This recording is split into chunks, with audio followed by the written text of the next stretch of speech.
300 oats మాత్రమే ఇవాళ Congress party అభ్యర్థి అయిన సుదర్శన్ రెడ్డి గారికి పడ్డాయి అనేది క్లియర్గా ఇగోండి మీరు చూడొచ్చు, ఇది కూడా చూడొచ్చు ఇండియా టుడేది. ఇలా ఇండియా టుడే తర్వాత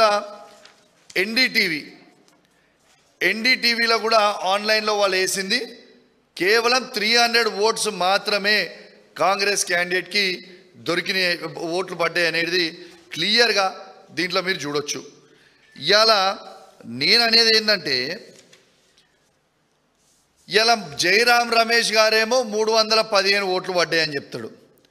మరి 300 ఓట్లే ఎట్లా పడ్డాయి అంటే 15 ఓట్లు ఎటుపోయినాయి అంటే ఈ 15 ఓట్లల్లో 8 తెలంగాణ కాంగ్రెస్ పార్టీ ఎంపీ ఓట్లన్నీ కూడా బీజేపీ క్యాండిడేట్కి ఇవాళ ఓట్లు వేసింది అనేది స్పష్టంగా అర్థమవుతుంది.